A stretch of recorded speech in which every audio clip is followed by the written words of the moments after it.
বলেন তো নতুন বছর উপলক্ষে আজকে কিসের আয়োজন করা হয়েছে? অবশ্যই মনে হয় বুঝতে পারতেছেন। বলেন তো কি? আজকে রান্না করব চাইনিজ ভেজিটেবল ফ্রাইড রাইস আর চিকেন ফ্রাই। আমার মনে হয় এই খাবারটা পছন্দ করে না খুব কম মানুষই আছে। তবে রেস্টুরেন্টে গিয়ে কিন্তু সবসময় খাওয়া পসিবল হয় না। আর বাসায় যদি রেস্টুরেন্টের থেকে অনেক বেশি মজা হয় তাহলে রেস্টুরেন্টে যাবার দরকারটা কি? ফার্স্টে অনেকগুলো চিকেনকে আদা রসুন আর অল্প একটু জিরা, ধনিয়া, গোলমরিচের গুঁড়ো, দারুচিনি গুঁড়ো সব পদের মশলা দিয়ে ভেজে আলাদা এক বাটি করে রেখেছি যেন প্রত্যেকটা আইটেমে দিতে সুবিধা হয়। আর এইদিকে সবজিগুলোও সব কেটে নেওয়া হয়ে গেছে। আমি আগে এক চুলায় ফ্রাইড রাইসের জন্য চিংড়ি মাছগুলোকে ভেজে নিলাম, তার মধ্যে দিয়ে দিলাম সিম কুচি আর তারপরে দিয়ে দিলাম পেঁয়াজের পাতা। এগুলোকে ভালোভাবে ভাজা ভাজা করে নামিয়ে রাখলাম। এইদিকে বড় একটা কড়াইতে আমি দিয়ে দিলাম তেল, তার মধ্যে দিয়ে দিলাম 7টা ডিম। ডিমগুলো যখন ঝুড়ো ঝুড়ো হয়ে গেছে তখন ডিমগুলোকে উঠিয়ে রাখবো। এর মধ্যে দিয়ে দিব রসুন কুচি, রসুন কুচিটা ভাজা হয়ে গেলে দিয়ে দিব পেঁয়াজ কুচি আর আদা রসুন বাটা।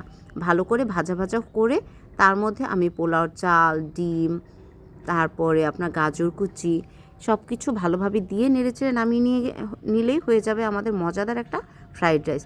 আর এই পাশে আমি কিন্তু করতেছিলাম হলো চাইনিজ ভেজিটেবলটাও সেম ওয়েতেই আমি পেঁয়াজ রসুন ভালো করে ভেজে নিয়েছি।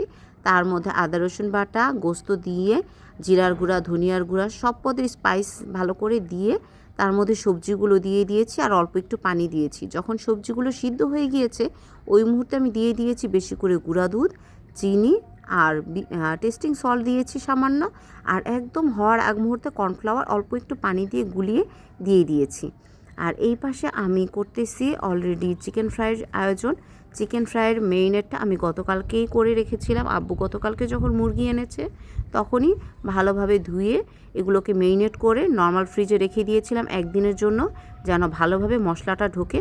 তো মশলার মধ্যে আমি সব পদের মশলাই দিয়েছি, যেমন সয়া সস, ভিনেগার, ডিম আর যত গুঁড়া মশলা আছে সব কিছু দিয়ে ভালোভাবে মাখিয়ে রেখেছিলাম। আর এইখানে এখন আমি ময়দার মধ্যে কর্নফ্লাওয়ার, গুঁড়ামরিচ এগুলো দিয়ে আর লবণ দিয়েছি, দিয়ে ভালো করে মাখিয়ে নিলাম। চিকেন ফ্রাইটা ভাজার জন্য যত বেশি কোটিং করবেন তত ভালো হবে।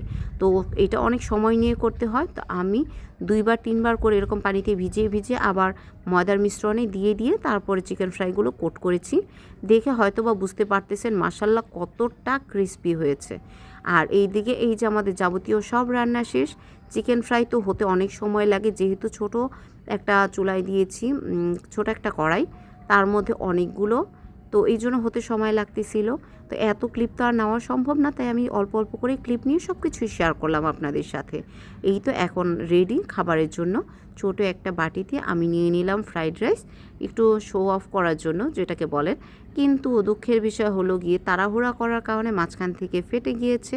আর এইরকম একটা ভেজিটেবল হলে ফ্রাইড রাইস খেতে আর কিচ্ছু লাগে না। আলহামদুলিল্লাহ, আজকের খাবারটা অনেক মজা ছিল। সবাই ভালো থাকবেন। আল্লাহ